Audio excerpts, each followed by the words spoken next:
Ladies and gentlemen, boys and girls, welcome back to another episode of Two Dimes and a Token, where I am one of your hosts, Bruck Nasty. Thank you so much for joining us. And in this episode, man, you guys are in for a real treat. We got to sit down with the man, the myth himself, the man G, Garrett Hargis from Bussin with the Boys, producer, merch designer, pretty much trick of all trades when it comes to this, when it comes to his position. But before we get into the episode, I want to make sure we let you guys know that this podcast is sponsored by the one, the only Death Grip Wax. You can see it right above my head here. Death Grip Wax is a leading edge company when it comes to your facial hair needs. They have the best mustache wax in the game. We went to the 2023 Beard and Mustache Championships, where they were unanimous across the board in every single mustache category, as almost first, second, and third place. Right here, whenever you order, they give you a fantastic little go bag. They have these awesome little kits that you can have, right? Comes with a little pick in there so you can design it any which way you want. And not to mention, they are one of the most affordable products out there for your mustache needs as well. So if you want to take your beard and mustache from a 6 to a 10, Death Grip Wax is the place to go. So what you can do right now is go to deathgripwax.com, or you can hit the links in our bio where you can shop Death Grip Wax materials, and you can use the promo code 2 Dimes and a Token, all caps, to get 20% off your entire purchase. So be sure to go check that out today. Death Grip Wax makes you sexy. So in this particular episode, guys, we got the story of Garrett Hargis. Amazing dude. I can't say how awesome enough it was to have a chance to sit down and just chat with him and really kind of figure out his vibe and get his insights and things like that. And we kind of got into a little bit of a deep part of the episode. Really, really great. And we went across his entire journey, going from high school, going to Marshall College, transferring to Alabama, troubled adventures, going back home, then coming back to Alabama, lots of different things. And it meshes well with, obviously, Jack's story, as we got Jack earlier in the year. But just a great overall episode. The content is off the charts. And I can't say this enough, man. Garrett is the man. He is the man. He was very, very cool. He was super open. He was super nice, man. And like I said, can't say enough. Before going any further, though, we got to let you know, one thing is, we are an up-and-coming podcast, right? Up-and-coming podcast. When we're small, we kind of tweak some things here and there. So we want to let you guys know ahead of time before you get into the video content if you're watching on YouTube. We unfortunately did have a technical error for our wide view camera. So it isn't of the best quality, unfortunately, which was I fucked up. All right? So don't blame me. Well, blame me. But we want to let you guys know this is, we figured out what the issue was, started realizing it in the last couple episodes. We've had a similar issue, and we finally were able to fix it and isolate it. So our episode with Garrett and our episode, which will be coming out next week with JP, do have, it's a little fuzzy as far as the wide view. However, please work with us. Trust us. We are coming up, and we are dedicated to make sure we provide the most elite quality content when it comes to the actual technical part of this. But the content itself with our guests is absolutely off the charts. So please give us a pass as far as wide view in this. We love you guys. We appreciate you guys. Please, whenever you get a chance, go into the YouTube and every other platform, hit the subscribe or follow button. We love you. We can only keep going further with your help. So please, please, please go hit the subscribe button. And then before you finish, or if you do finish the podcast, whether you're on Spotify or anywhere else, go to YouTube and drop a comment in, please. Hit the like and then hit the comments, right? But we want a specific comment. We want to know what your Spice of the Week is. Spice of the Week is something that we want to start a community with. We want to bring you guys into the conversation. We want to be able to share some positive shit. A lot of negative in the world, man, and we really want to bring that up. So let us drop a comment, Spice of the Week, put it in there, make things fucking positive community. That's what we're trying to build. So without further ado, and not wasting any more of your time seeing my face, please enjoy Mr. Garrett Hargis.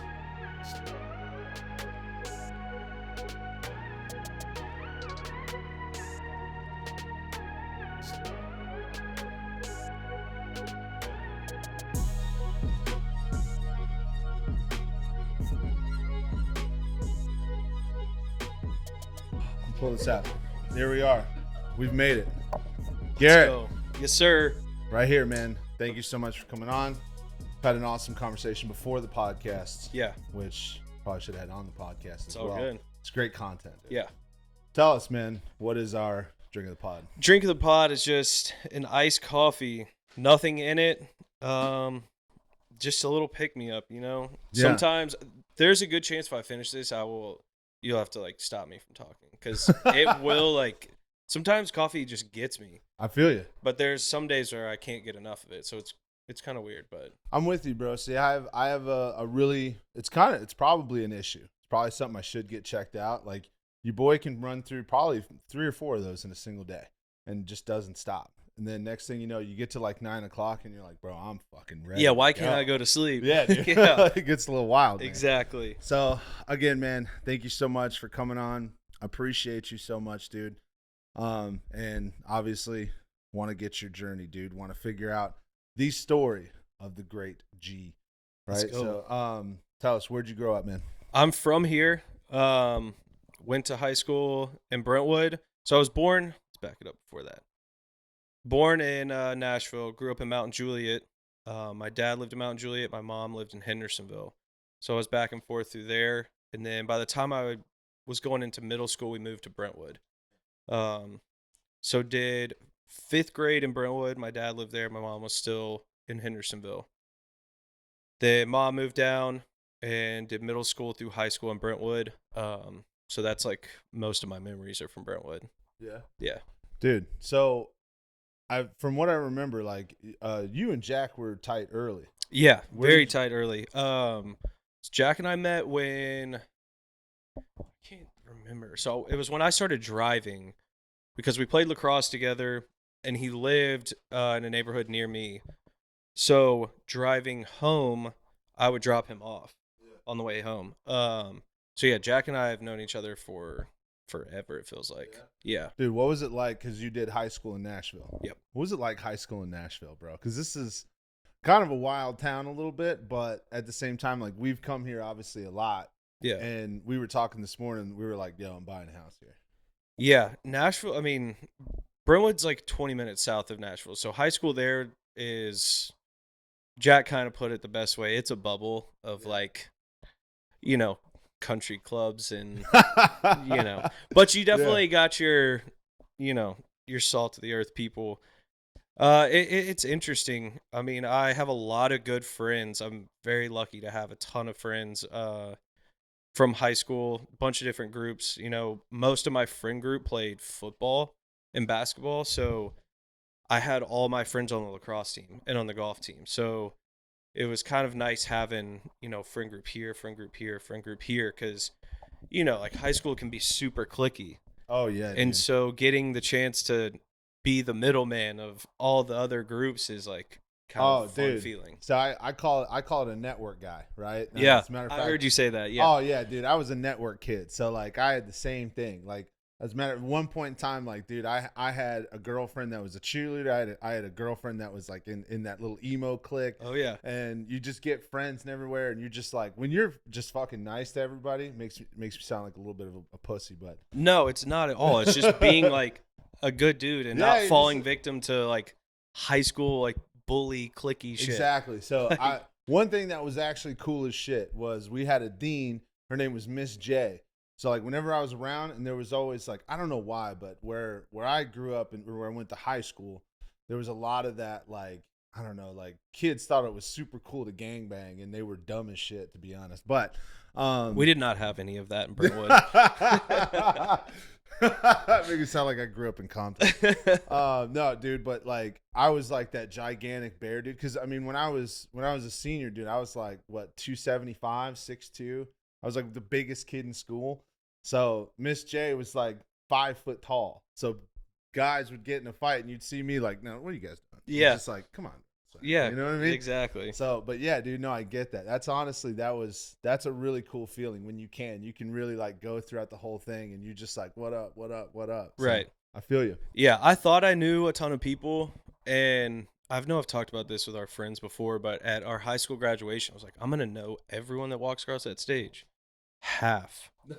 I knew half the people. Yeah. Which like kind of sucks because you're like, damn, I thought I like really knew a ton of people. Yeah. But it's just, I mean, our graduating class was probably like 425 people. Jesus, that's a lot. Yeah, so I'm gonna give myself a little credit. Yeah. But listen, I'm still pretty awesome. yeah, I mean, people were walking across. I was like, you kidding me? Like, yeah. Who the fuck are you? yeah, how have I not? So, what happens after high school, man? Where do you go to school? So in high school, I kind of said a little bit about it, but I played golf and lacrosse. And coming down to my like junior year, I was like, damn, like where do I want to go to school? Like I don't even know what I want to do. I was like, lacrosse is pretty cool.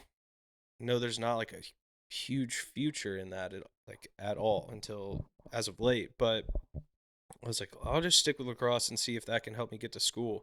Senior year, was lucky enough to get a scholarship offer from Mars Hill College. It's like 20 minutes north of Asheville, North Carolina.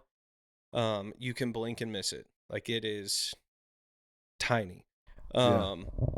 So that's what I did for my freshman year. It was a good experience. There are times that I think like, man, should I have stuck it out? Because I transferred after my freshman year and went to Alabama and ended up having a great time. Like I don't like regret those decisions of leaving, but there are times where I'm like, I should have just played. Like, Yeah. you know, that's why I went, but quickly found out like I'm kind of over this shit. Like summers of lacrosse, school lacrosse, like I kind of got burned out quick, but you know, it's a lot of fun.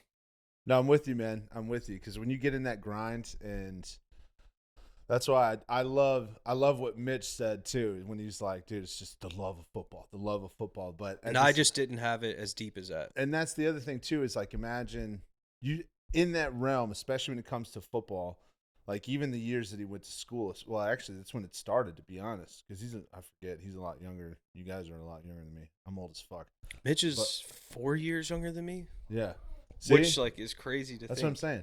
So like when he was coming up, like there's a lot of D3 guys that are getting looks and that type of stuff. But when it comes to the lacrosse game, like where am I going to go? Like imagine if I am voted like, you know, an All-American. Like where is there a league that I can play in where I can really like bank? You know? Exactly. There's, I mean, at the time, no. Yeah. Like just no. Now there are more opportunities for guys with the new league and them expanding to having home cities and stuff. Because my little brother is in his senior year and he stuck it out all 4 years. He's playing lacrosse.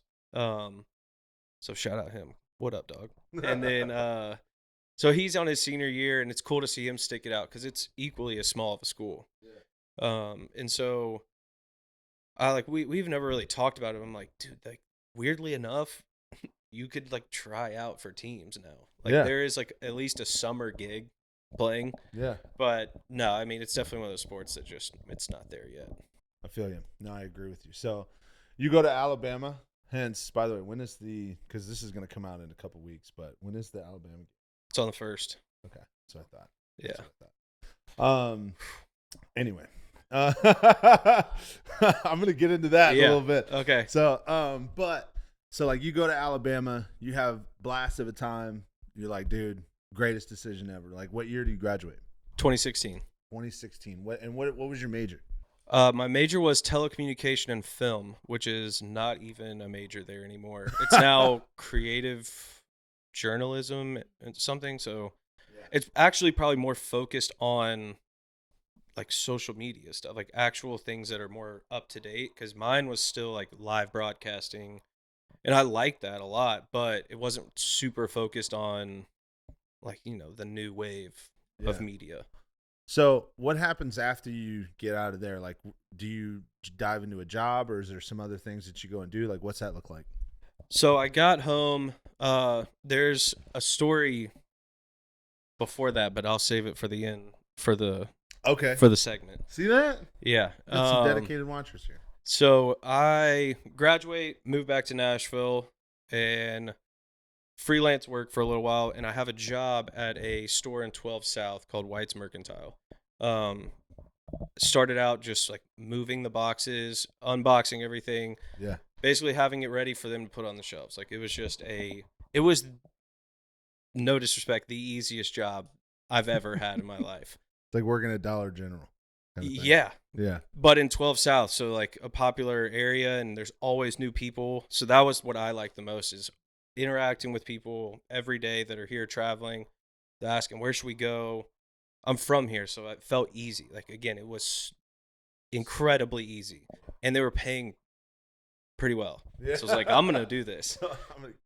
Yeah, it was, I had to work on the weekends sometimes, but again, it was just like, it felt like a hangout. Yeah. So it wasn't that bad. Did that for a while, freelanced, and then Jack kind of alluded to it. We worked for a magician, which was, it sounds hilarious when I say it. Does, dude. It's like, it's so wild. But one of our boys was his tour, like day-to-day tour manager, and was kind of like, hey, we need some help on the road. Are you guys interested? And I was like, yeah, I mean, this is more experience for me with a camera in my hand. You know, learning what it's like being on the road and all that stuff. So it was cool. The magician part, I was like, yeah, whatever. Like, magic's tight. Magic's tight. But so we did that for a while. As Jack said, there was a little falling out. But I mean, I'm grateful for the experience. I mean, I learned a lot, especially just, you know, working with someone who is talent and kind of understanding, like, what do you need me to do? Like, I'll do it, kind of being in the back seat. So after that, let's see, what did I do after that? That's a good question. Freelanced a lot, like a ton of freelance work. And so, and this is all like video and production freelance work. yes. And so then I guess the next spot would be, I worked at this place called Tackle. Well, I guess right before that was the trip that Jack and I did to New York for the record store. Yeah. Moved that up there, and I was supposed to be the one staying, and I got a job from this company called Tackle, and so I was like, I'm not going to move to New York. Like, if I got a job in Nashville, like, I'll just work here. Yeah. And so that's when Jack got the opportunity to go and do that. And then if you want to hear that story, go listen to Jack's episode. So I worked at this company called Tackle, which is basically like a TaskRabbit type thing. So I was on the, you know, other side when you send the request in, facilitating where it needs to go, finding a worker to go do the job. That sucked. Like, sitting at a computer in an office was terrible. Yeah. And I was 23 maybe at the time, and it was just like, what am I doing? That is terrible. Like, Mitch even said it when he was at NASCAR. Yes. But it's like 100% the same thing. It's fucking horrible. I'll tell you that right now, because that's one thing. I never had a job like that, but I knew instantly when I got done, I was like, bro, I can't sit down. No. Like, it's terrible. Yeah, so I worked there for a while. One of my buddies worked there. He had also ended up being one of my roommates. And so then we're working there, and one random day, we get an email that's like, hey, everyone go home. It's COVID. Oh, fuck. In my head, I'm like, fuck yes. Like, I've been here for 30 minutes. I'm about to get to go home. Hell yeah. Like, this is awesome. I just saw everyone kind of meet up in the middle, like, what's going to happen? Because this company was not even a year old. So in my head, I'm thinking, the whole concept of this job is having a stranger come to your house. That's not going to work during COVID. So then I'm sitting at home, kind of like, well, shit, what do we do? Everyone's trying to figure out what's going on. I mean, COVID is like easily going to be the craziest thing I think we've lived through. It was just such a mind, like, fuck. It was, man. It was. It's so weird. It was weird, man, because my experience too when that started, dude, I was in Florida, so honestly, half the chilling. Half the people in Florida didn't even. They were like, fuck that. Like, they were like, no, let's still cook out and all that. Yeah. But it was, dude, that was it's crazy, to be honest, because we had a certain point in time where we ended up on July 4th. We got married in the middle of COVID, right? And we had like 50 people in my backyard, right? And then you see, like, you turn on the news, and there would be like, yeah, nobody can be talking to anybody. And there's like 40 of us, like, what's up? Yeah. we're locked down together Yeah, now. bro. Yeah, so that was really weird sitting at home during COVID. Then it was very shortly after that I messaged Will on Twitter, and then it was just kind of like, hey, Really? this is the stuff that I'm interested in doing. I don't know if you guys have a need for it at all. Just wanted to put it out there because on the drive to New York with Jack for that record store, he was like playing podcasts in the truck, like help pass the time, and I was like, this is kind of cool. Like I'd never listened to podcasts before that, so I was like, this is a cool concept. You know of like Joe Rogan, that's about it. We were listening to Armchair Expert at the time with Dak Shepard, which is like one of my favorite shows because we talked about it before. Like, there's like a locker room vibe, and he kind of has like a different version of it because he can be buddy buddy, but then they talk about like real stuff, and he talks to like experts on like anything. So he's very intelligent. So we're listening to that, and I get home, and my mind's just kind of like, what is this podcast space? Like, what is this world? It seems like a good mix of creative production, video editing, photos here and there, and they're talking about sports. Like that's a comfortable area I feel like I can be in. So I message Will, and Will responds, and he's like, "Yay, what's going on, man? Blah blah blah. Do you want to get coffee?" And it just so happened the day we picked coffee was the morning after the tornadoes came through Nashville. So in my head, I'm like, probably gonna have to reschedule, which is fine. Like East Nashville, where I live, like right down the street actually from where we are, kind of got destroyed. So it was like, I don't even know if I can get to your side of town right now. Well, it was like, well, if you can make it, like, let me know. And I was like, I don't think you're hearing me. There was a tornado last night. Yeah, like there's houses in the middle of the road. In the road, and like there's power, like there is shit going down over here. And he was like, oh, okay. Like, again, let me know if you can make it. I was like, God damn. So we get over there and sit with Will at this coffee shop and just kind of talk back and forth. I was incredibly nervous, but also had like a weird confidence too. Just kind of like, hey, this is what I do. Again, if y'all have a need for it, like I would love to be that guy. Luckily, they were in a transition from a production company they were working with, and I just started coming around doing video work here and there. Again, it was COVID, so like a lot of the stuff they were doing, unfortunately, at the time was Zoom, and so there was not much for me to do. I would make random graphic memes here and there, which during COVID I taught myself how to do graphic design. That was like how I passed my time some days.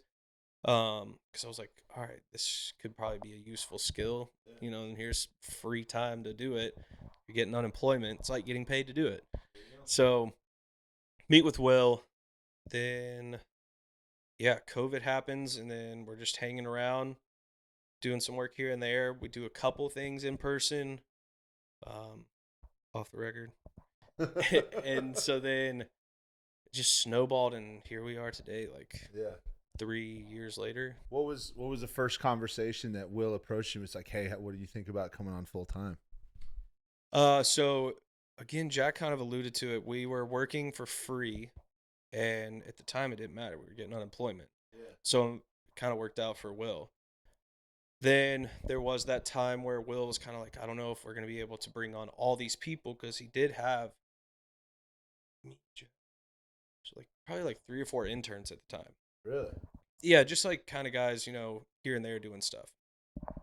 And it was that phone call that Jack talked about where Will was like, hey, I don't know if we're going to be able to keep you guys.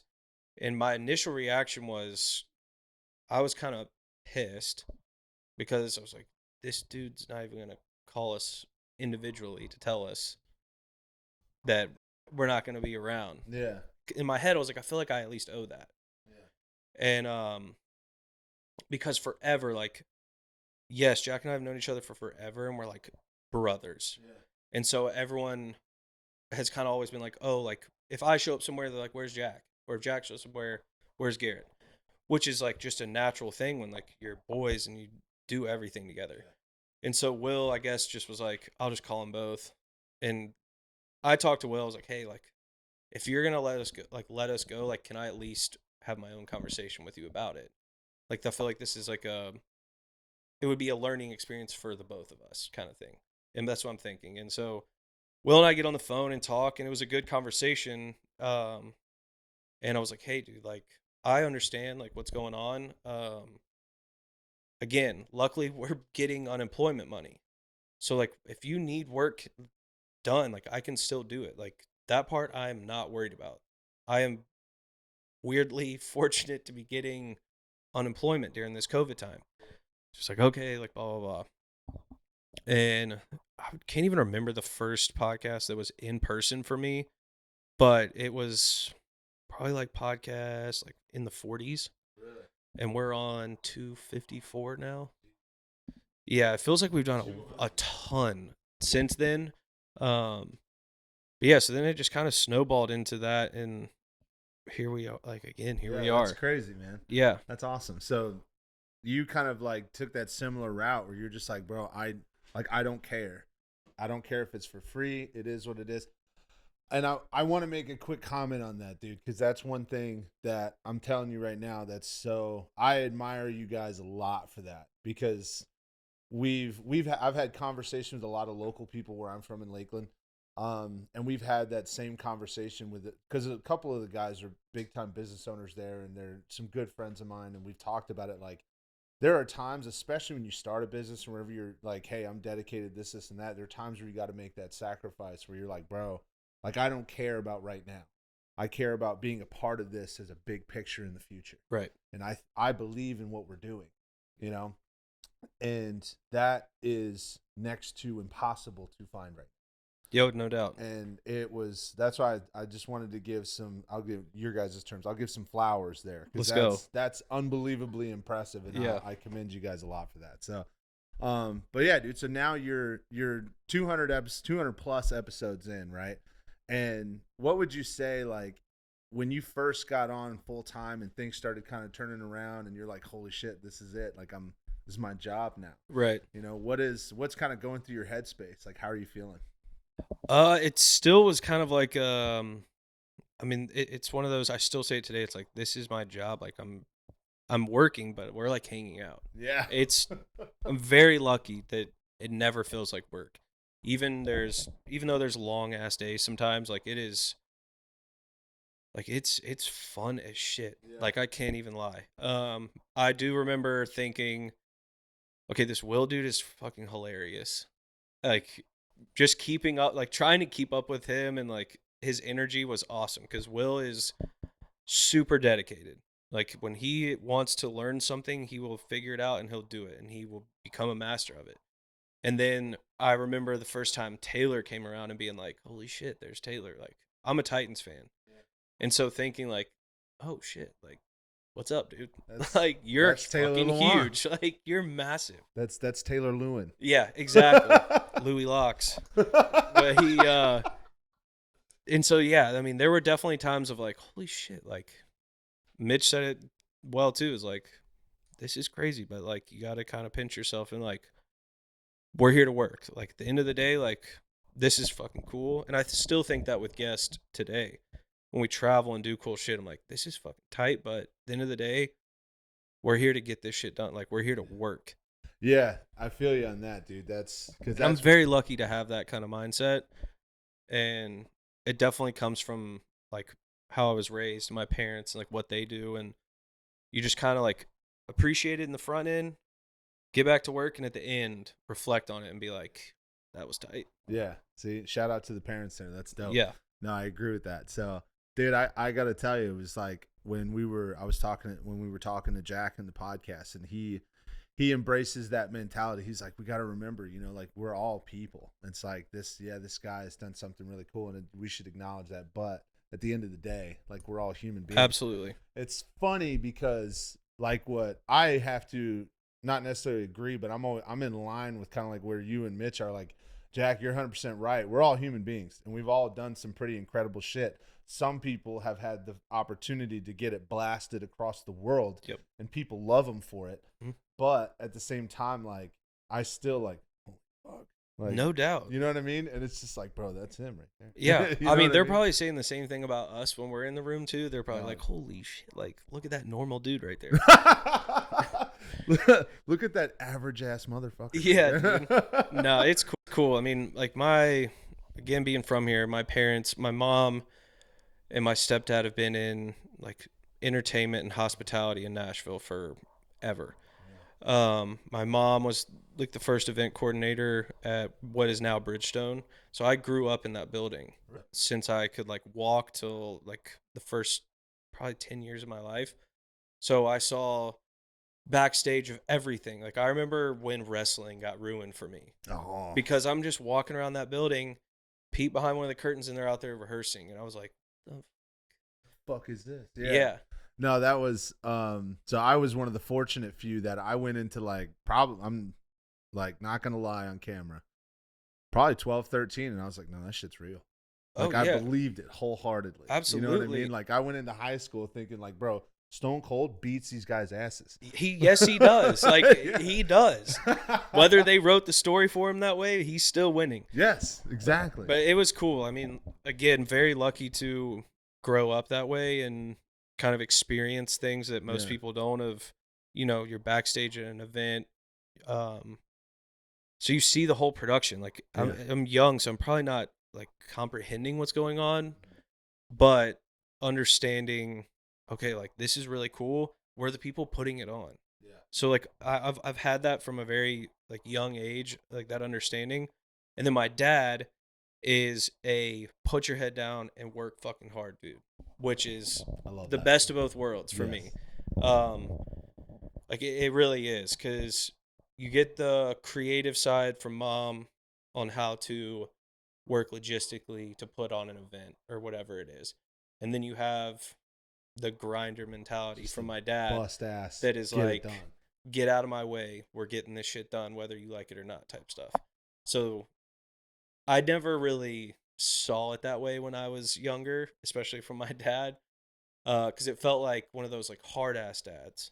But now when I'm older, I appreciate it a little bit. I have 3 younger siblings, and they're like 6 and 7 years apart, younger from me. So I definitely was like a test run for the parenting. Because now they'll like tell me stuff. I'm like, what? My ass would have been chewed out for that. Dog. But now I'm like, thank God, because it pays off so much for me. So yeah, dude. So now, like you said, we'll kind of kickstart it in. So what is your official role with Bussin? So that's a great question. Yeah. Because I wear a lot of different hats, which I love, because, you know, again, it goes back to that, hey, Will, this is what I like to do. And some of those things that I said to Will are now starting to happen. Live events. Merchandise is a big thing. I do all of our graphics. So thank God I taught myself graphics. There you go. Because I'm like, we're going to get video editors. There's going to be a need for that. So right now I do our graphics. I do like communicate with Barstool on designing our merchandise, drops, all that kind of stuff. Coordinate our live events and our travel when we do our spring and fall tours. So that bus that travels is my baby. We talked earlier about traveling with equipment and being nervous. Yeah. When that bus leaves, I am constantly like saying, one, it better show up on time, which it is. Our guy John, we've used for the last 2 years, and he's like coming off the bench. Like he's like a bench player for Bussin. Yeah. Like so shout out to John. Like he is on time always, early always, takes care of the bus. I mean, he drove our new bus, it's 1982. New bus to, where did he go first? I mean, he drove it maybe to Nebraska, which is a long as shit drive in a normal car. So in a bus that goes 55 tops, like, that was a haul. Broke down in Kentucky, and I was like, God damn it. Oh, it was Notre Dame, because we had just landed in Chicago to drive, and he calls me, and everyone's in the car. because if you guys watch Bussin, whenever we travel, I drive. Yes. Part of that is because I know I'll get us to A and B on time. And now it's just become like a, hey, everyone knows. Like, we'll walk up to the car and I'll kind of like slow down and watch, and nobody goes to the driver's seat. And I'm like, all right, this is mine. This is my role. Yeah. So it's kind of nice because we're in new towns. Like, I learned the area pretty well. But John, gets like an hour out of town, and that bus breaks down. And he calls me, and everyone's in the car. What's up, John? John, what's up? And he's like, hey, guys, bad news. And I was like, I knew this was coming. Thank God everyone can hear this. And he's like, yeah, I'm in Kentucky, and I just had to pull, like, it just shut down. In my head, there's always that, like, what am I supposed to do now? Like, I'm so far away. Like, Nashville's at least close. I'm in Chicago. And so there is that point of, like, what do I have to do? So that's, again, luckily one of those things I just feel like I got from my parents is problem solving. Like, and like when you have shit happen when you're traveling, it's just like, all right, be calm. Yeah. What do we have to do to get this done? Even if it is a form of fake it till you make it, like, hey, we're going to do this to buy some time until I can actually have a solution. So that's another part of my job when we travel is, making sure shit goes smooth. Yeah. What was the most challenging situation that you've encountered since you guys started doing the traveling? I can tell you my worst experience, and it was the first time we went to Notre Dame. It was for Notre Dame Clemson. Shane Gillis was there, and we were going to record with Shane, and I'm setting up in our Airbnb, and I'm like, holy shit, I did not pack the Zoom recorder to record audio. And I'm like, holy shit. So I'm like panicking in the morning, and luckily we were going back and forth on what time we doing the facility tour, what time we doing campus tour. So in the back of my mind, I'm kind of like pushing for the later time.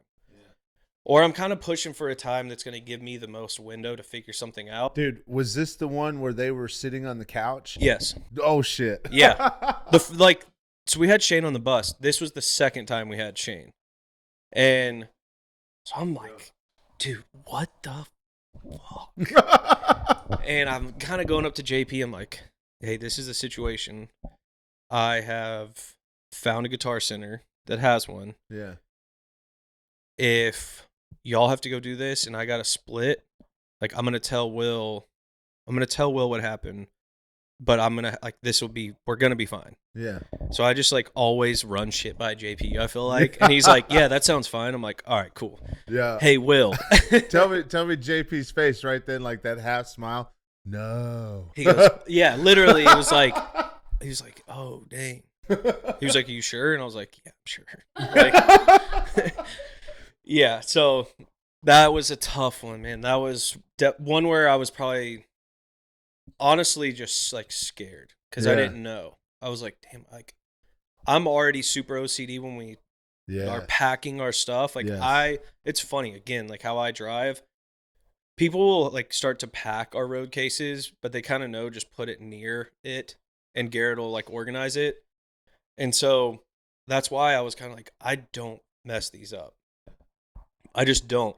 And somehow, like, I just didn't grab the audio recorder. I feel you on that, dude. Not one where we've traveled to Tennessee, but there was one where we flew out and we literally left the camera. Yeah. I mean, it happens, dude. It happens.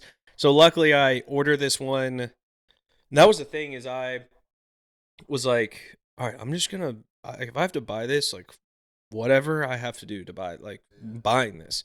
So I find one. Luckily it's on sale somehow. Like the stars were aligning. Yeah. And I dropped them to do a facility tour or something. They had in between time before Shane showed up. And I was like, I'm going to go get this thing and I'll be back. Luckily, go show up, get it, come back. We were able to run. And I never really asked Will about it. I just kind of was like, here's the problem. I've solved it. So we're good. I just wanted to kind of take the accountability and ownership of, if you're noticing I'm a little stressed, this is what's going on. So luckily it all worked out fine, and now I have a Zoom recorder for myself.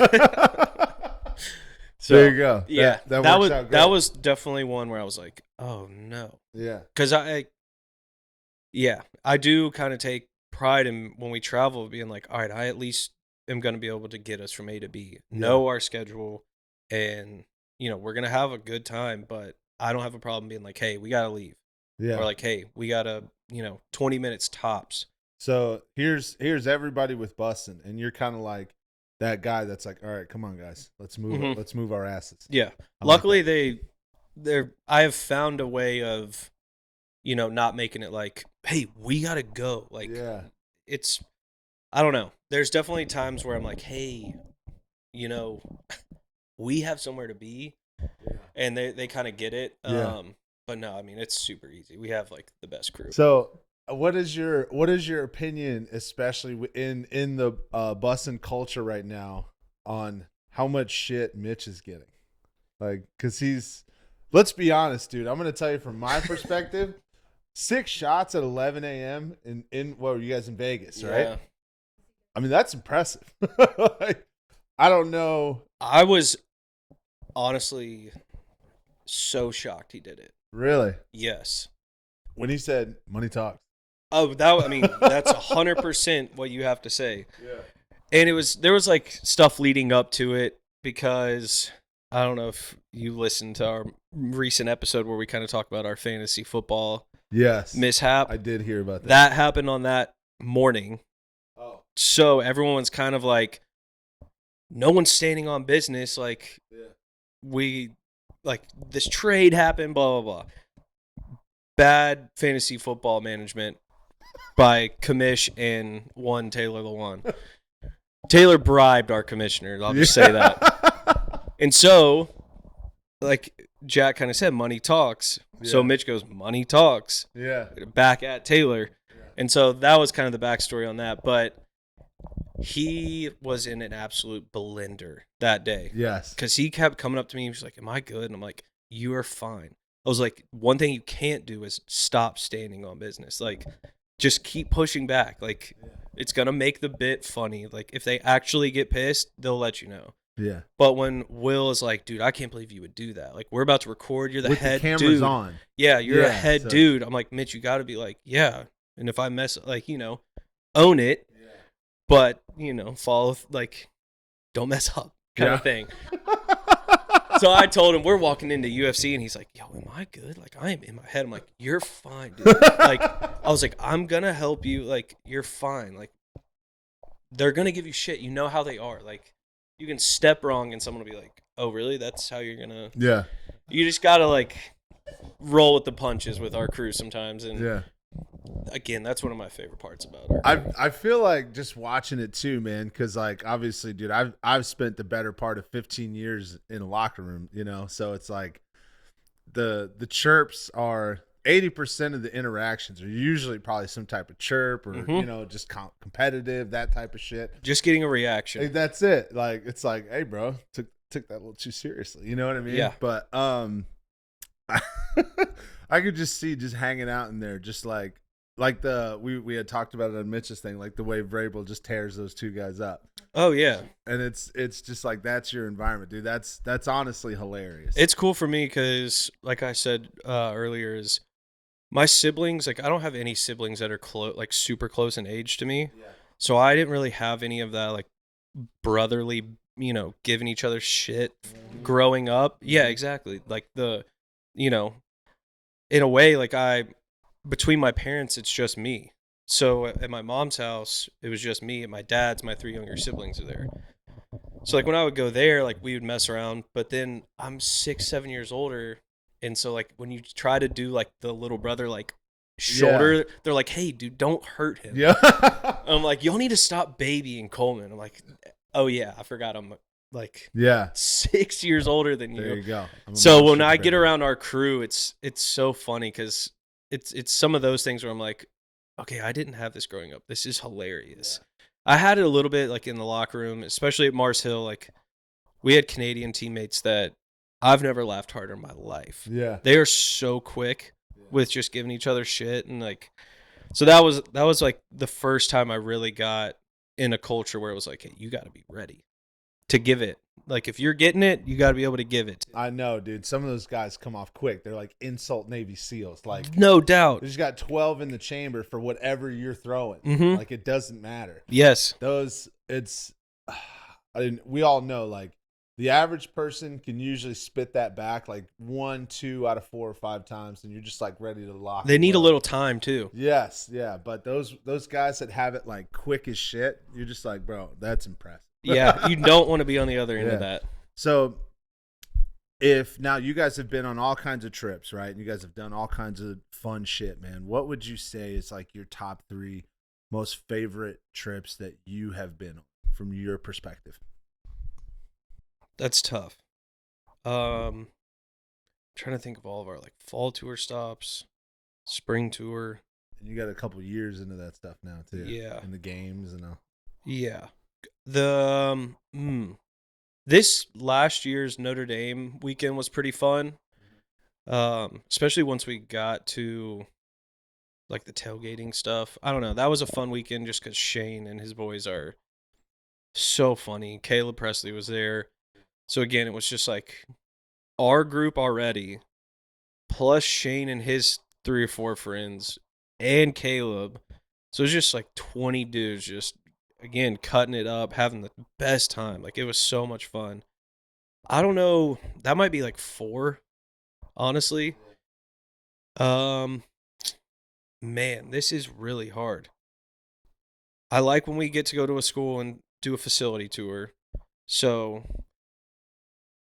like, maybe, I don't know, man. That's tough. Athens was cool.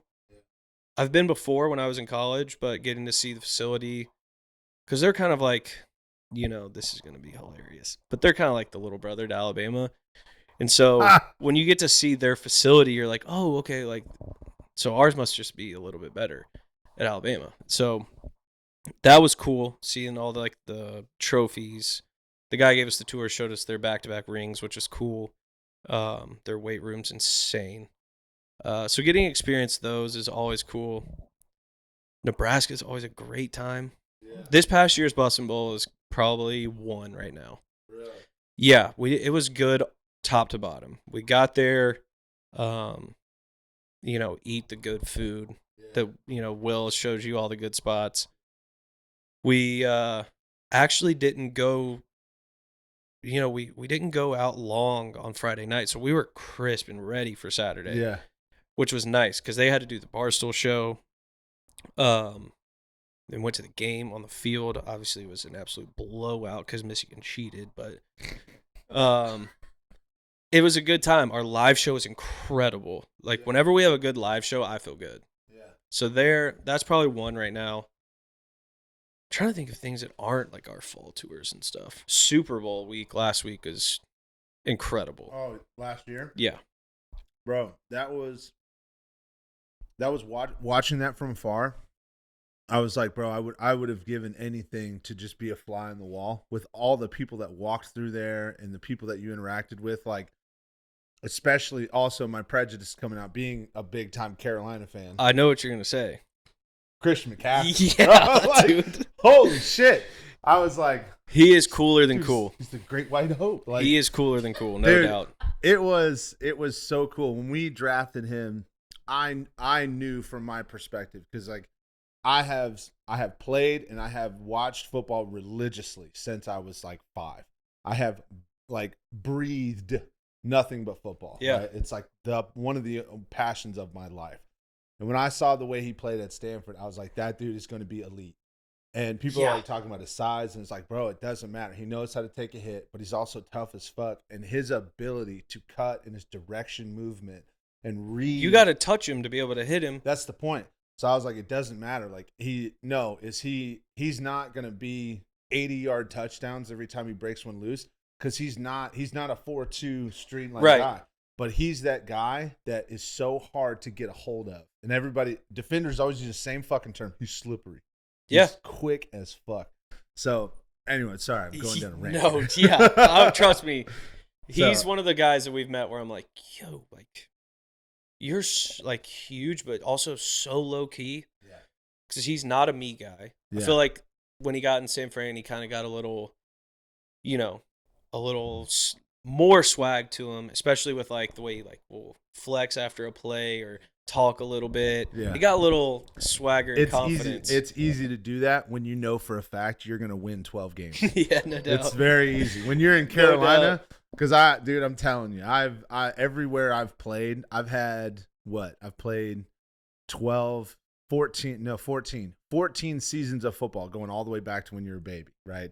I played 14 seasons of football. I have one winning season, and it sucks, bro. Like, I was a good player, but like when you go out in Carolina and you're not really sure, especially when Cam's no longer there and you don't have a quarterback, you're trying to see if shit works out with Baker Mayfield, who I'm going to tell you right now, be aggressive, just like Mitch was against Tony. He fucking sucks.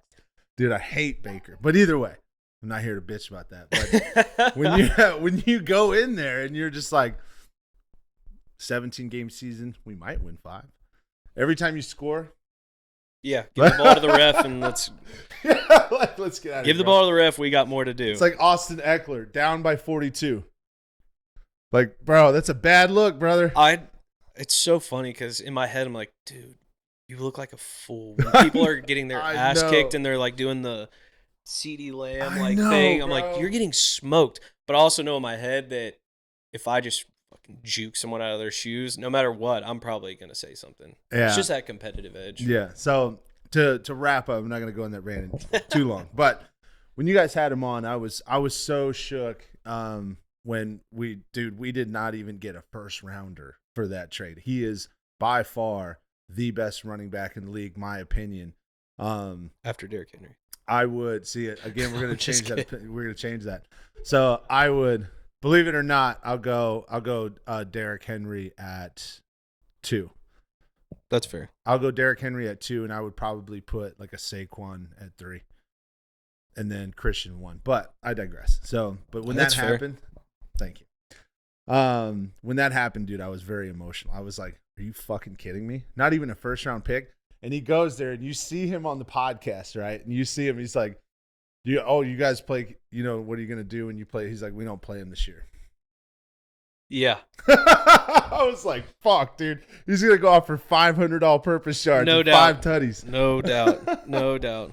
But continue on. We'll go back to the original. So the Super Bowl, definitely awesome for you guys. So now my order will go Super Bowl, most recent Bussin Bowl in Nebraska.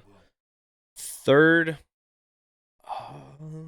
Austin, Texas was pretty fun. Yeah? Yeah. It was one of those trips where it was like, it was just like the squad. And you were just like, everything we did was just like funny. And so like one of those weekends when you leave and you're like, my face hurts from laughing. Yeah. It was a good time. That's awesome. Like Will lost his wallet. Oh, fuck, dude. So like, what it was a happened good there? time. I don't even know. He might have just like set it down wherever we were and just like walked off. But what's funny is JP was in Austin the following weekend for a bachelor trip, went to the restaurant and got Will's wallet. Yeah. So it all worked out. That's hilarious. So I'll go those 3. Yeah, I'm sure I'm missing some. It's a good selection, though. Yeah. I like it. So now I want to just kind of divert a little bit. So now you've been doing production and you've been doing, like you said, graphic design, and I mean, you've designed merch, like you've done so much stuff, right? And obviously you have to love what you do, like you've said before, man. But do you see yourself, like, do you look into the future and kind of say, hey, is this something that I'm going to do for the rest of my career? Like, do I want to be at Bussin for life as long as this brand stays, active and going? Or have you ever kind of wandered off on the thought process, like, hey, maybe I could start something of my own and kind of like build it from the ground up type thing? Yeah, I mean, I think you always have to be looking ahead, and I'm a very curious person, so I'm always thinking. Like my mind never stops. I think, yeah, it would be great to do something for yourself, but this is such a fun opportunity, and I have to constantly remind myself that it's only we're about to go in 4 years. And so it's still so new. Yeah. Like we where we grinded our asses off and got to be one of the top 10 sports podcasts. So it's hard to kind of think about walking away from that when you're seeing the potential.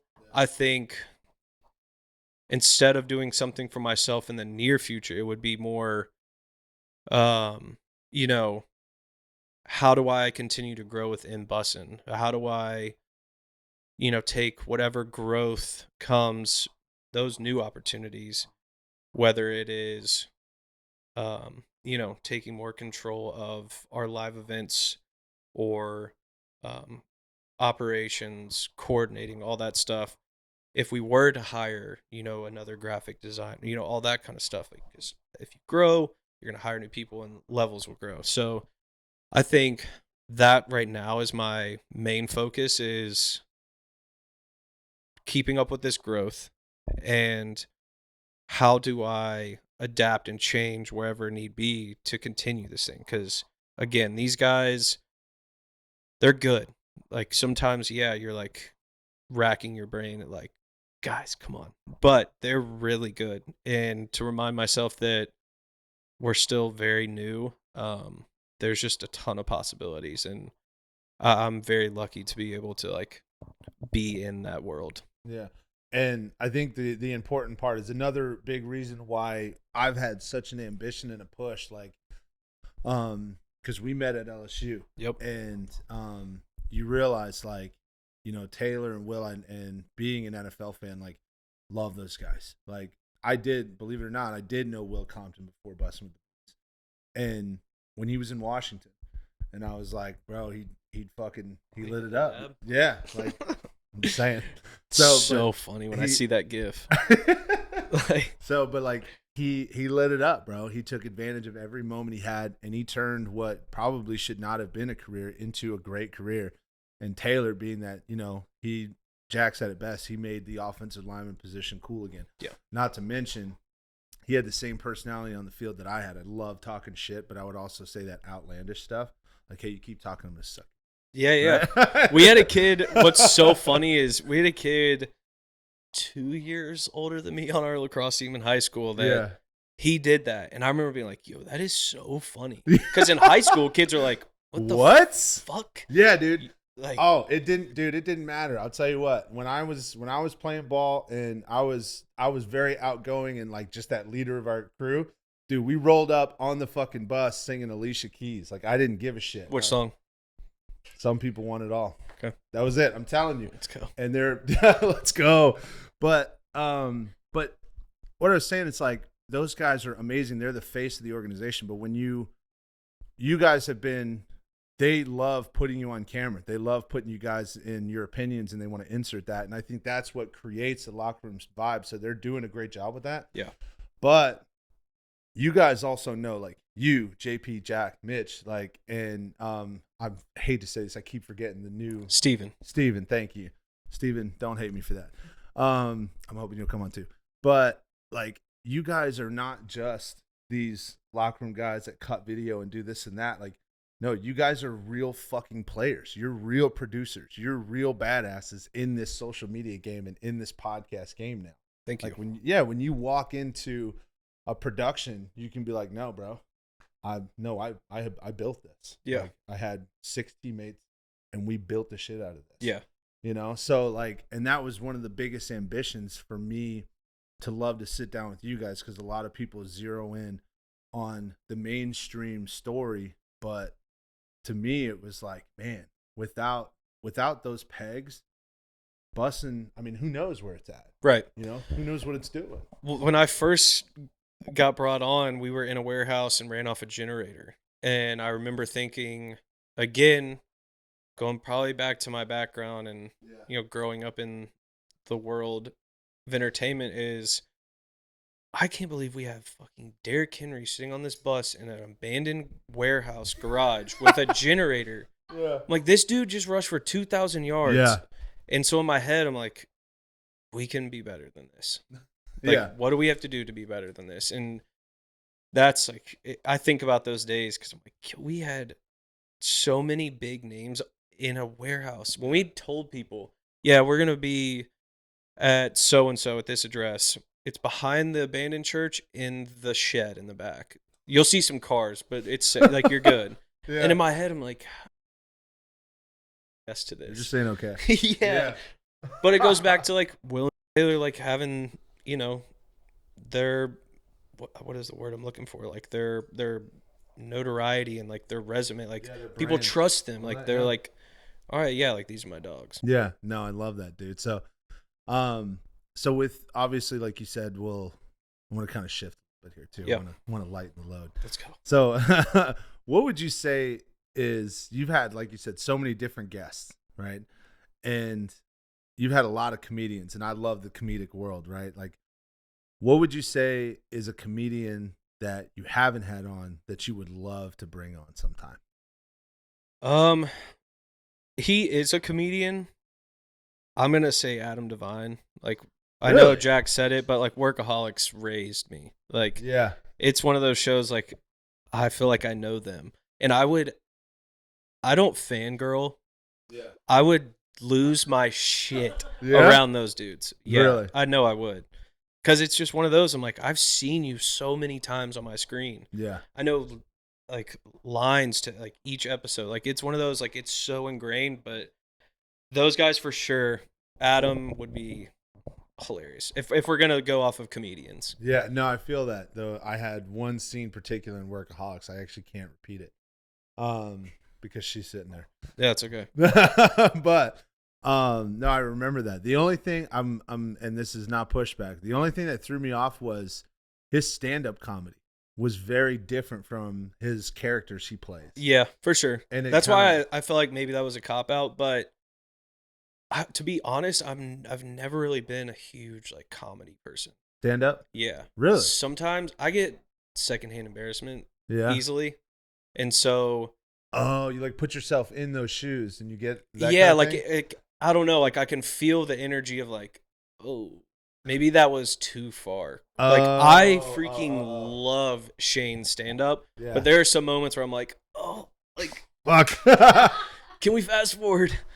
Because I don't want to laugh at it. Like it's either I don't want to laugh at it or I'm like, holy shit, dude. Like Yeah, no, I feel you, bro. sometimes like I love funny shit. Like Yes. obviously everyone does. It's so good for us. But yeah, honestly, I've never been like a huge Stand-up guy. stand-up guy. I feel, dude. I have, aside from football and truthfully, like honestly, podcasting, and I've talked about it so many different times. Like, I have been like stand-up comedy probably would have been a thing that I would have ventured down because I'm not afraid to try anything. Like, and I've embarrassed myself so many times. So it's like, what's the difference going up in front of people I don't know, just looking like Right. shit. So it's like, I would have. That's one thing. Like, I fucking love stand-up comedy. See, where I think I'm different is I at first am a really reserved person. Yeah. So I don't have that like fuck it, let's just see if how, I don't have that, and like Yeah. it's just something I don't have. Like I definitely have to feel something out first before I can like really dip my toe in. I feel you. So now I'm going to hit you with the awesome question, right? I'm pretty sure you might know where this is going already. So I asked Jack and Mitch. Previous question. And once again, I want to say this out loud. And I really hope Taylor acknowledges I'm very proud of this question. Because it kind of should be. It kind of put him in a blender for a couple weeks. Yeah, you should be. I think he still thinks about it. So obviously, anybody that doesn't know, hasn't watched the other two. Original question I asked, there are quite a few people that work on the bus at Bussin with the Boys. All athletes, former athletes, the whole shebang. Can you rank the top 3 athletes on Bussin with the Boys? And before you get into it, do you agree with any of the placement from Jack or Mitch? I kind of like one ear out the other when they went through their ranking. This is, as they both said, really tough. Yeah. But I think if we're going off of how you laid it out of overall, Overall. like not just physical brute strength, athletic Mental, ability, hand-eye coordination, everything. mental. That one will kick Taylor out. So I don't think I'm like by far the best athlete, but I'm going to put myself at 1. People forget that I was a collegiate athlete for 1 year. And then second, I'm going to put Mitch because he also was actually, I'm going to put Jack at 2. I'm going to say. Because I'm going for overall everything. You're going for overall everything. Okay. Like, Jack can, like, hit a golf ball 100 miles. Yeah. And, like, he's super athletic. And it's just one of those things where I'm like, what can you do, honestly? Yeah. Like, he just can, like, pick it up. He's a gamer. Like, he's just a backyard sport baller. Like, absolutely. One of my favorite memories of playing lacrosse with Jack in high school was, like, anytime we'd be on the field at the same time, it would just be, like, laughing. Like, what's up, bro? We're, like, the heat of battle in, like, a semi-final game, and I watched Jack, like, catch one on the crease. No one's going to know what the fuck I'm talking about. It's lacrosse. Catch one on the crease, and he turns to shoot, and I watched this ball. It was in slow motion.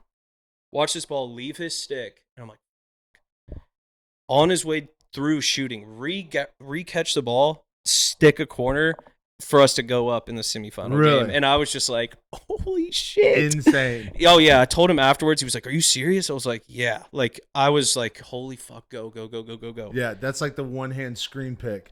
Dude, it was so funny and so hype. So I'll put, again, me 1, Jack 2, and I'll probably put Mitch or Will 3. Like, again, going overall, I've seen Mitch swing a golf club. It's not bad. I've seen Will swing a golf club, and he has asked me to help him.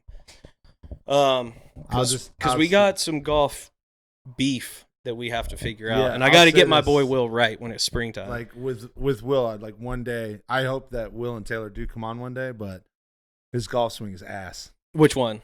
Will's. Yeah, he has that baseball swing. Yes, exactly. And it's like coming up too high and like chopping. Yeah, we're gonna get him straight because again, Will and I got to go to war with this golf podcast. Yeah. So me, Jack, Mitch. Damn. That's really tough. Do you have an honorable mention? JP. So you'd put JP over Will. Overall sports, yeah. I've seen Will kick a soccer ball. Yeah. Okay. It's like with his toe. So essentially you got to have fluidity. What you're saying is the 2 guys that have at least 9 years in the league. One sport are not ranked even in the top 4. That's what I needed. Let's get out of here. Yeah, exactly. That's what I needed too. No, the mentality thing is funny because Taylor and I go back and forth all the time. And then Will and I had an argument over, I'll ask you, what sport do you think is more, like, is harder mentally, wrestling or golf? Golf. Thank you. We can get out of here now. Yeah. No, there's no doubt. Like, I've wrestled.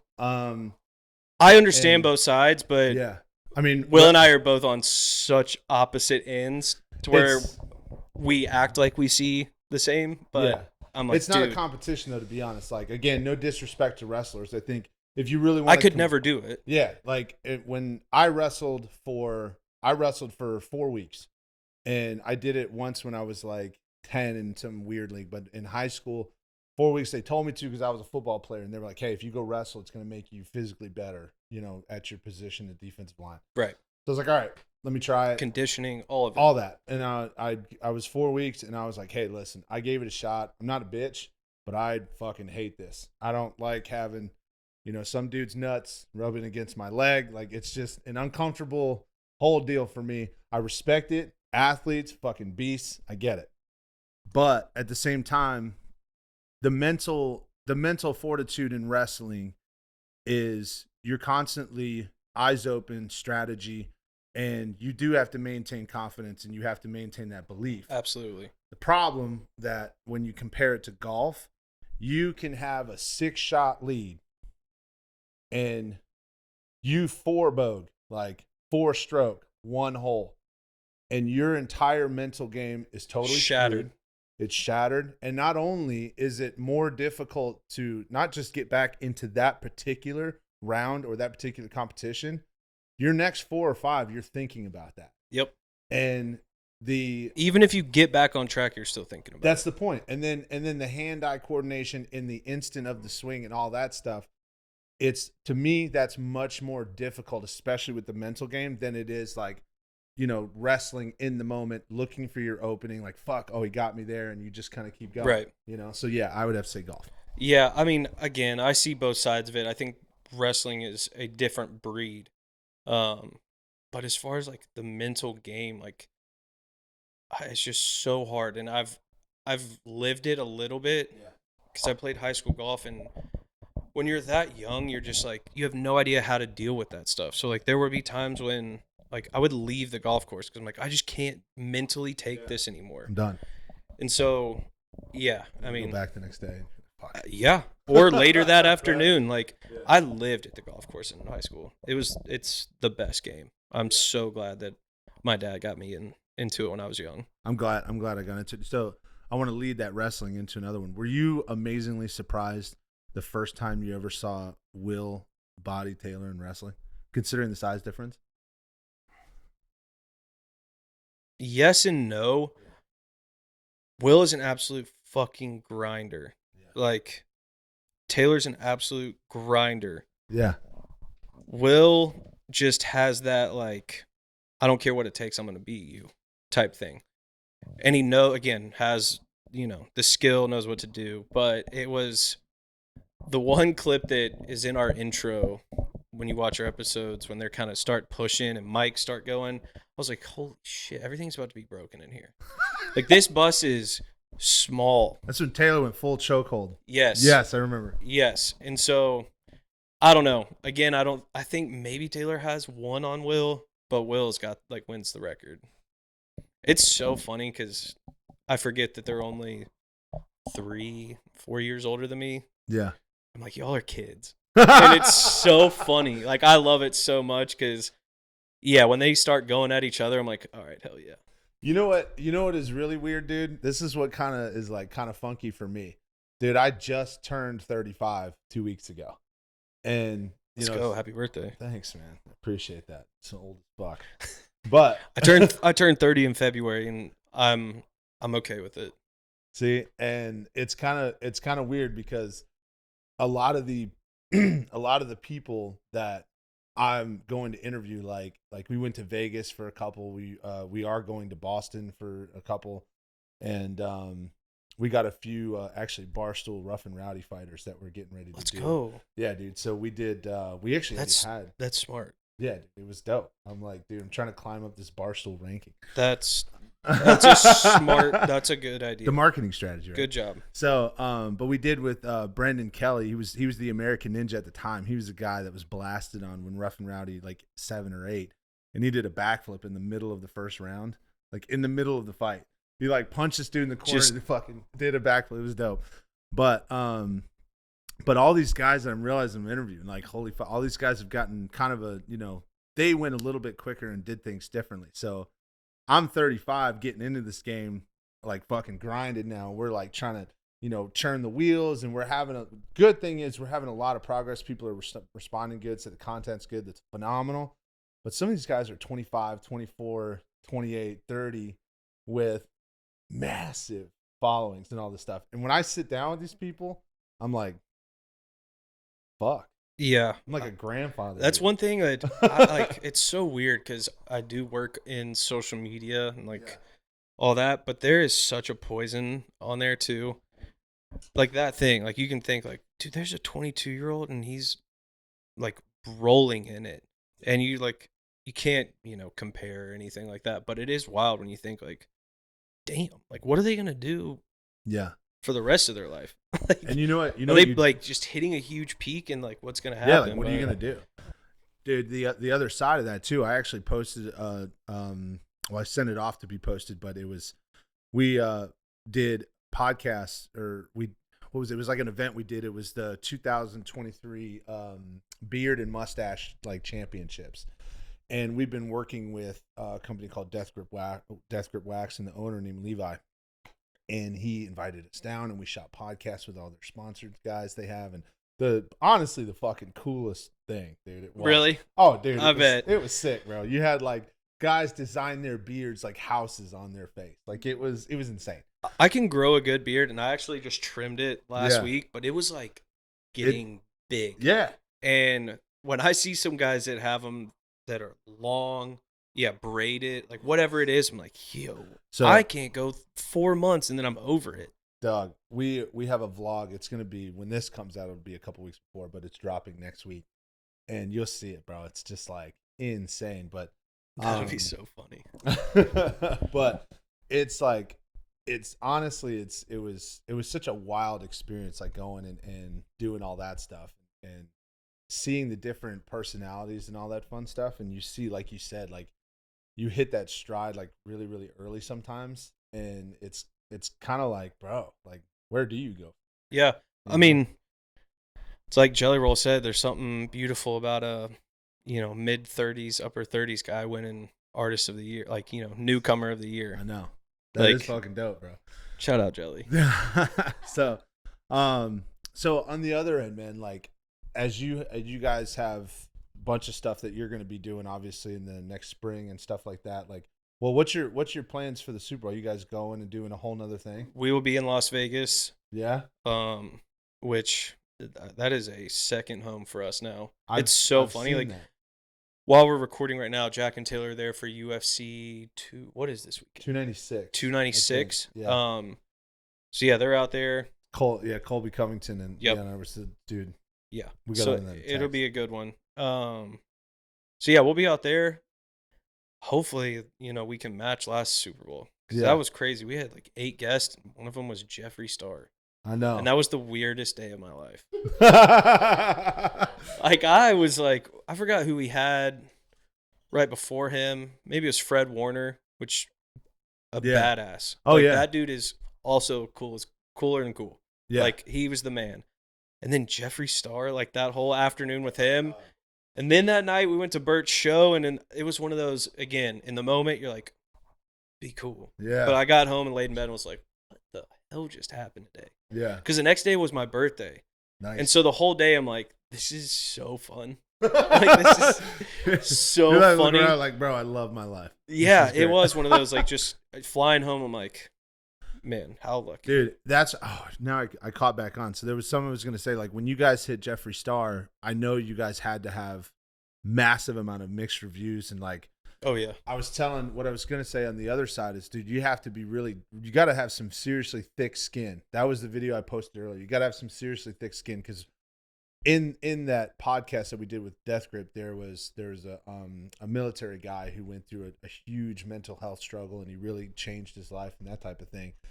But when he's explaining what he did in the military, there were telephone tough guys in the comments like lighting him up, all because he was in the military. And they're like, yeah, you're just, this and that. I don't want to say what they said, but yeah, I mean, it's when you guys hit that podcast with Jeffree Star, like, and a matter of fact, if I'm not mistaken, like a couple weeks later, like Will even said it. He's like, there were like 10,000 people that dropped us because of that. And it's like, well, we don't want you anyway, but how do you handle that type of stuff?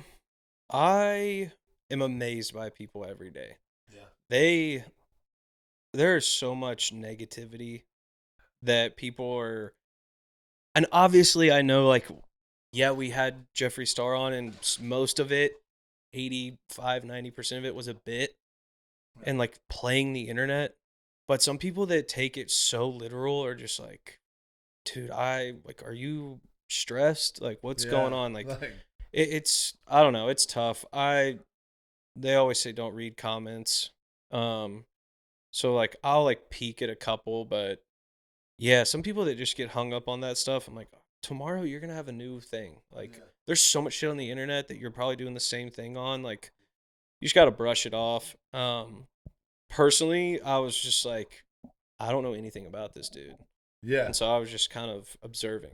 So I got to tell you, when you guys did I'm that, not a really like opinionated person. Like I don't. I feel you on that. I get Again, very, I'm like, you're very I'm like chilling. non-political. Yeah, I'm chilling. You're Like like I Taylor just, Heineke, polished. yeah, sure.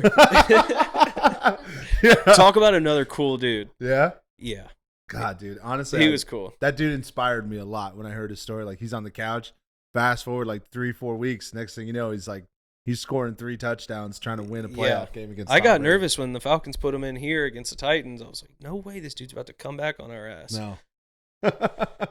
So like in that realm, I got to tell you too, I was the same boat. I did not know who Jeffree Star was at all, and then you saw all the comments and stuff with Taylor, and you're just like, I had to ask Ash. I was like, what? And she's like, oh, Jeffree Star, and I was like, oh shit. Oh yeah, our friend group text, all the girls in there were like, "Oh my god, ask him blah blah blah," and I'm like, put my phone down. And yeah.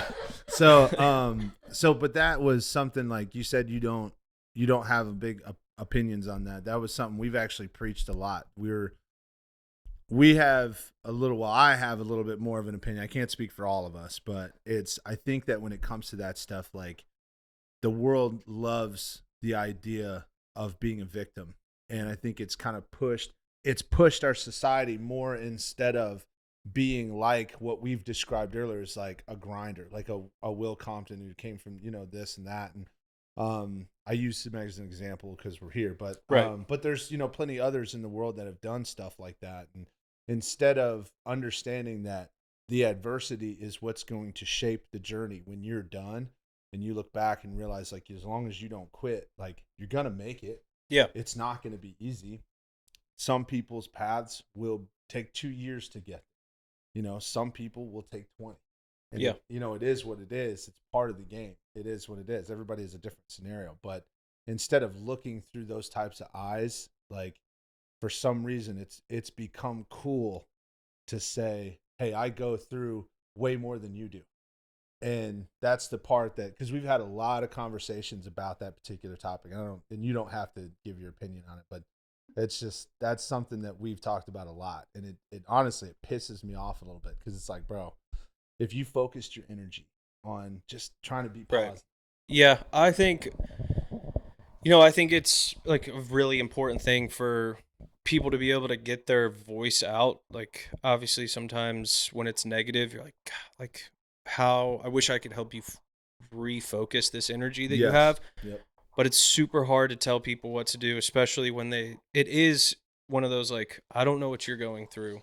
Like, I don't, that's just such a tough lane, and it's tough with the world that we live in, especially now having access to everyone and each other on the internet. It's like, there are times where I'm like, I wish I grew up in a time without phones and all that. It seems so amazing. Like, I hear about my parents talking about, yeah, like, if we were meeting up, it was like, if you're not at the, Wendy's by this time, you're getting left. You know where we're going. Yeah. You got to get yourself there.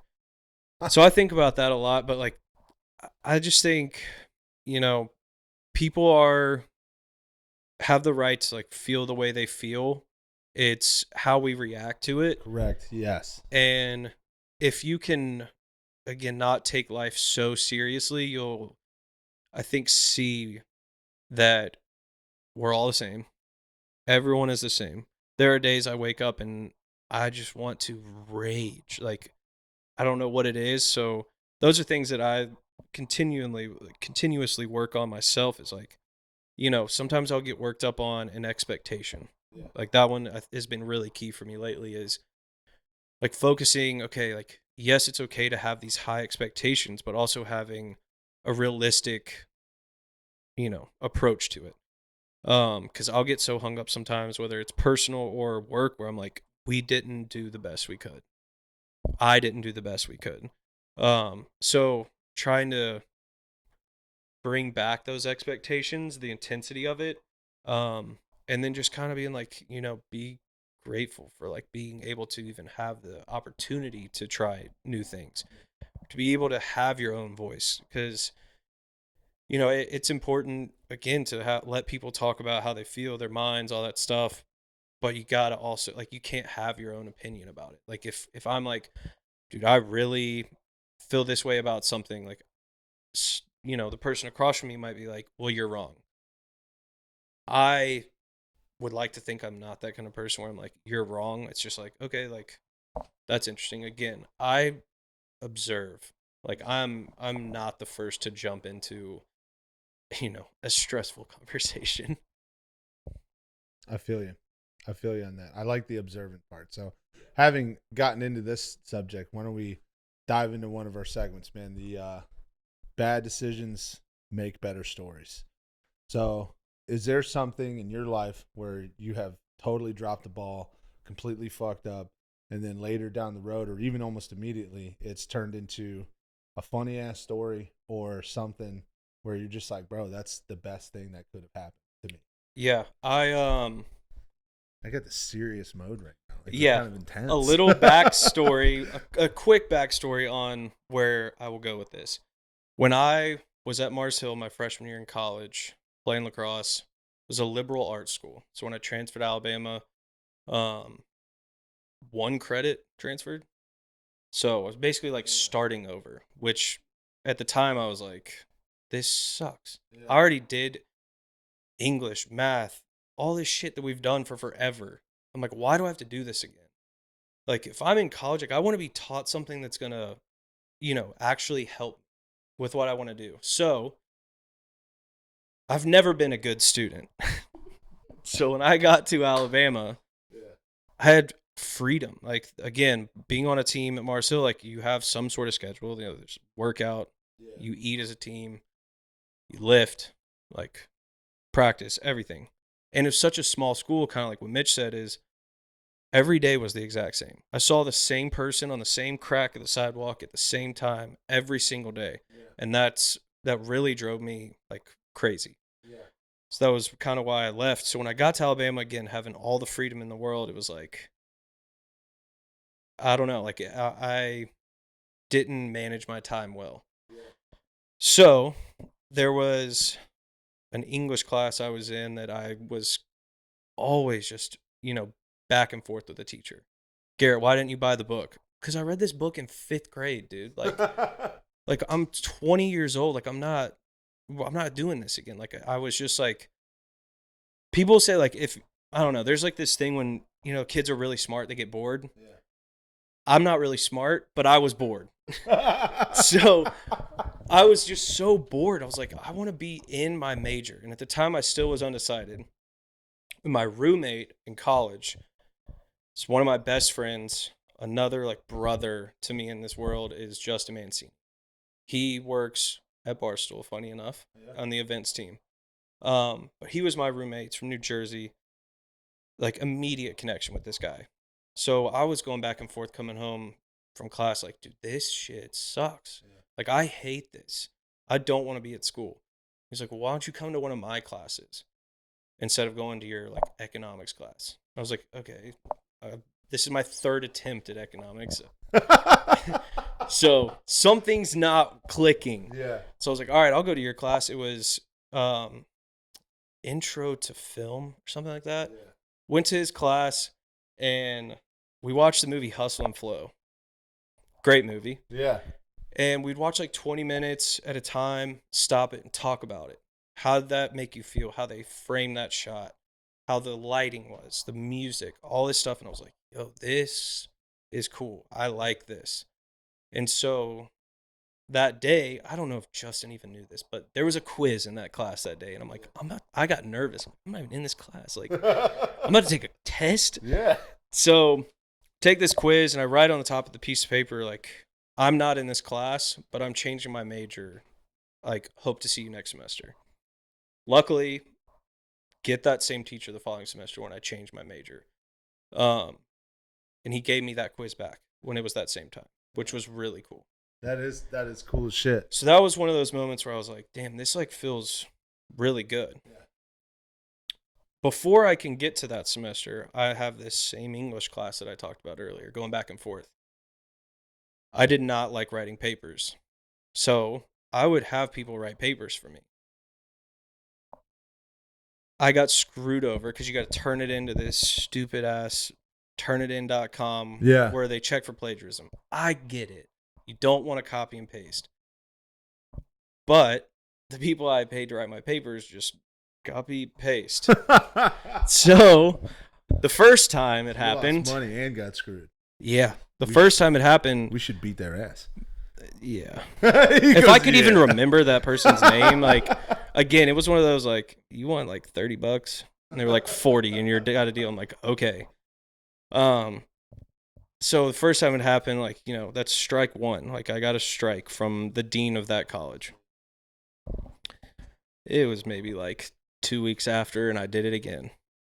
So 2 strikes, and he told me in this first one, you do this again, you're expelled. So I'm like, okay, whatever. Do it again. I'm in there 2 weeks later. Again in this first semester at Alabama. So not only did I tell my parents, hey, I don't want to play on my scholarship anymore. I want to go to a different school. In my first semester at Alabama, get in trouble on spring break. Or I guess that's second semester. I'll save that part. First semester, get in trouble for, you know, being a bad student. The dean expels me, and I go into complete, like, oh, shit. I've actually fucked up. Like, this is real. And I remember, like, shaking, leaving. And I'm pretty sure I called Justin first and was like, dude, I'm fucked. Like, I'm fucked. And I'm terrified to tell my parents. Finally tell my parents. And that was one of those moments, again, where I was like, I got to tell my mom first. Because my dad, I'm scared to tell my dad. So that was a really tough one. That next semester, I'm not in school. I get arrested. So somehow going from being like a good kid growing up, like not a lot of trouble, playing sports, like getting the chance to go play sports in college, being like, I don't want to do that, to getting expelled, to getting arrested. And I'm like, what have I done? Like, what have I done? And of course, like the first thing I did, just being immature, was like, well, I don't want to be at school anyways.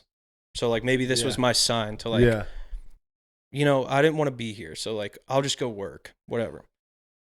So that next year, that summer, I get an internship at Vector Management, which is on Music Row. It's a music management company.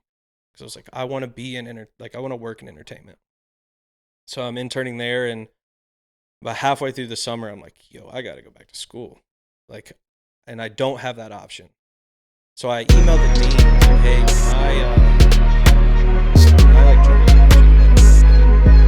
I've like had a lot of time to think about this, blah, blah, blah. He was like, yeah, be here, blah, blah, blah. It was like 2 days ago. Here we go. Exactly. Here we go. Go down there. It's Tuscaloosa. Walk in there. And I just black out. I couldn't tell you a single thing I said to that guy, but I came back to when he was like, you know what? I'm going to give you one more chance. And I was like, holy crap. Like, again, I'm shaking. And I'm like, you are not going to regret this. He's like, but you got to come see me once a month. Like, check in. I was like, no problem. Whatever you need. And he's like, I also have a friend that, you know, needs their apartment cleaned. Because it's an Airbnb, like after game day weekend. So I was like, whatever you need, dude. I got you. Damn. So, again, got the second chance, which I'm forever grateful for, because by the time I was able to re-enroll at Alabama, I was done with all those, you know, basic courses that you do the first 2 years before you get in your major. So I'm getting a fresh start, going into my major, which has been super interesting to me. So I'm excited. I'm like, okay, I'm not going to mess this up. I'm not going to mess this up. And that first year back ended up like being on the dean's list. And I was like, I'm not a good student.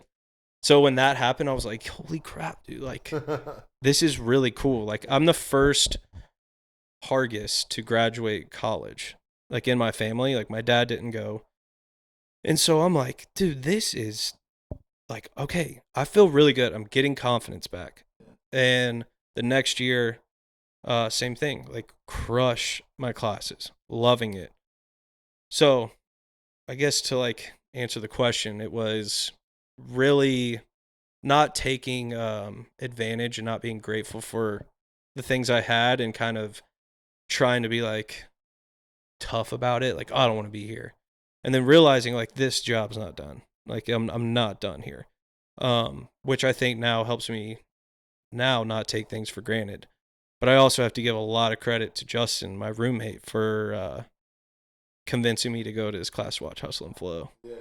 Like That's dope. Yeah. So it just clicked for me, man. Like it was That's it was, a wild it was turnaround cool. story, bro. Dude, I was so scared.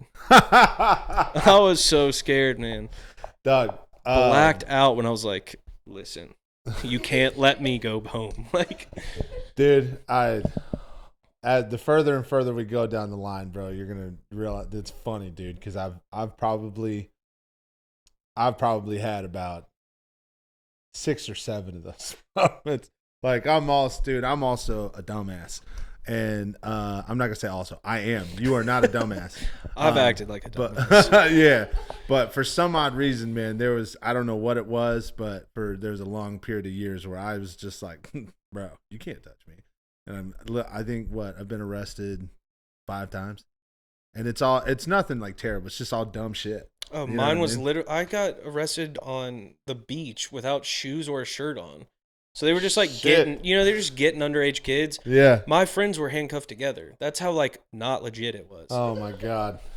So like, come on. We'll merge in, man, and we'll start to bring it home a little bit. So our last segment, we do Spice of the Week, sponsored by Joe's Backyard Smokehouse. Thank you, Joe. But shout out Joe. There you go. As you know, Spice of the Week, tell us something that's happened in the last week or the last couple weeks, whatever, that's kind of put that a little bit higher up on the pedestal. And the idea is for all you guys listening. By the way, be sure to put your comments in there. We want you guys to drop the comment, what is your Spice of the Week? Because we want to interact with you and we want to bring you guys into the conversation. So please go into the YouTube and drop the comments in there. But what would you say is something that has lifted your week up or made it a little bit better? So it's not like in the last week or 2 weeks, but in the last couple of months, one of my older sisters had her second baby. And nice. He's a little boy. His name's Silver. And his older sister, my niece, is Goldie. And this is just another story, but our family has had ups, downs, in-betweens, all this stuff. And since Silver has been born, it's just been one of those like bring everyone back together things, which is really awesome because I am not the first person to try and get everyone together, but inside I'm like, this is really important to me. Like, it's like, I appreciate it so much. And I think it probably stems from like growing up of having 2 different households that I was between. And so when you just have that sense of like true family, it's just like, I don't know, it warms my heart. But when he was born, it was that like everyone kind of put their shit aside, whatever it was, and came like, we're just like, I don't know, it's just like good vibes in the family. And so I just, that's probably the one thing that I can like pinpoint. And it's been, probably 3 or 4 months since he's been born. But it's cool because now it's like the holidays. And so I'm hosting everyone at my house for the holidays, which I'm like, yes and no. Because I don't get to just like leave, when I'm ready. So that'll be fun and interesting. But I don't know. There's just like those kind of moments where I'm like, I'm super lucky to just be like, happy and like doing cool things with work and like have a good family and like, just, it's one of those things where I look in the mirror and I just like smile. I'm like, dude, no matter like how shitty some days can be, like, look how freaking lucky and the cool shit you get to do. Family's fucking awesome. Like, I don't know. That's probably the one thing for the Spice. And our other sister's about to have a baby too, so it's just like hype. Yeah, like, I've never thought I'd like be getting hype over a baby, over like my siblings having kids, but I'm like, yo, Uncle G's about to ruin your life. Yeah, about to dominate. Yeah, I'm about to tell you so many things that are not real. So ironic, funny story. So Ash has a best friend who has 2 kids, and I am the television, almost like shameless dad, but actually like takes care of everyone. It's successful, right? But there was one of their Jackson. He was like 5, maybe no, he was like 6 or 7. Yeah, so I taught him, and I was like, hey, next time, like, you make sure when you introduce yourself to people, you say quack quack mother ducker, right? And yes, dude. yeah. So you're not going to be the one in trouble. That dude. So their grandmother is picking him up from school. He's got this, opens the back door. He hops in. He goes, quack, quack, mother ducker. Right? She immediately turns around. She's like, what? And then he's like, yeah. Like, he's happy about it. He's stoked, right? Exactly. She's like, who taught you that? It's Uncle Mike. He ratted you out. Oh, dude, in a heartbeat. God. Right? And it's from that point, it was legit, I think, 17 months since I saw them after that. You were, They told tough. you, yeah. Hey, that is tough. In the words of what you hear from Taylor, it was a tough deal. Tough deal. Yeah. So I'll say, dude, my spice of the week, honestly, and I'm always like really, really simplistic. And it's like the little things that kind of hit me and motivate me a little bit. Like, and I actually had a couple lined up, but last night took the cake. So we fly in, bro, and for some odd reason, the last few times that we've flown, like we had a 5.5 hour delay the first time that we flew here, and it's just like tough situations, all that. Last night, we roll in, checked bags. We got through security and checked bags, and this is Orlando, bro. So the line is through the roof. We got through all of that and the tram crossing to the gate. 15 minutes. What? Yes, dude. Like, we were in and out. That's a dream. Dude, it was insane. But we get food. I get a coffee because your boy's addicted to caffeine, and we're chilling, right? They say, oh, the plane's delayed, right? Plane rolls up. We're about 30 minutes behind. Somehow we land at the same time we were supposed to land anyway. Dog. And next thing you know, like, we're rolling off. We get checked in. We're having dinner, and it's not even 10 o'clock. And I'm sitting here like, bro, that was the smoothest flight experience I've ever had. Those little victories are awesome. Dog. Like, simply put, they're awesome. Oh, yeah. We got home because a lot of times, and I know you'll be able to test it, sometimes when you go travel, it's better, especially if you get in late, when you set up ahead of time, right? But when you have those long delays and you have the bullshit that you're dealing with, you get here and you're like, bro, fuck it. I'll just get up early and I'll do it. Yeah. Right? No. I was like, bro, we need to end it on a great night, right? So I'm setting everything up the night before. I'm having a good time. We sit down, watch The Other Guys. Classic throwback movie. Right? And I'm just sitting here like, it's like 1 a.m. and I'm not even tired. I'm like, bro. There's all that caffeine. That's probably true. But see, part of me was like, bro, no, I'm just having a great fucking time. Yeah. And no, that was the smoothest airport experience. So that by far was my spice of the week. And it made me feel so fucking good going into today. Hell yeah. Hell yeah, bro. Let's go. So, it is nice when you can like convince yourself, all right, at least just set this up. Yes. That's it. Because then once you do it, you're like, oh, I'm halfway there. I might as well. Might as well, bro. Yeah. That's dope. So, man, again, I can't thank you enough, dude. I loved your story, man, and I think it's absolutely awesome. Like I said before, I think you guys are some of the most creative, funny, awesome, like, pegs to a really high quality brand. And it's been an absolute honor just having, Mitch and then Jack before, and then having you on, and obviously we're gonna have JP, but I can't thank you enough, man. This has been almost kind of a dream come true, being able to kind of slide your way into sitting down and talking with some guys who've really kind of blown things away and just kind of fucking really developed themselves and being such a high quality in this podcast game and in this social media. Dude, I appreciate it. I am very happy to have done this. Like, this is cool. Yeah. It's so weird being on the other side, right? but it's cool because yeah. There's no pressure. Like, again, It's like we were talking about. Like, everyone's just a normal dude. Yeah. And like conversation is the best. Yeah. And I'll say like you're good at this, dude. Like you can carry a conversation. Like it's fun. When I was listening to the other guys, I was like, other guys, not the movie. Yeah. When I was listening to them, I'm like, yo, like this is flowing so well. Like it almost made me nervous. Really? Yeah. So like I even this morning JP texted me, he was like, what drink do you go with? I was like, coffee. And then I was like, what drink do you go with? I won't spoil it. And so I was like, dude, I think I'm a little nervous. He was like, you'll be fine. Like it'll be fun. I was like, it's like a fun nervous. Yeah. So again, thank you so much for having me. Everyone go subscribe because we all know that's how this thing keeps going. Yeah. So yeah, dude, thank you a lot. Yeah, dude. My absolute pleasure, bro. Dude. Yes, sir. Fucking and we got a good one. Let's go. We did. We got a pop on that, we bro. did. That shit's dope. So we're going to end it on that note. You guys go subscribe. Love you guys. Hell yeah. With the pop.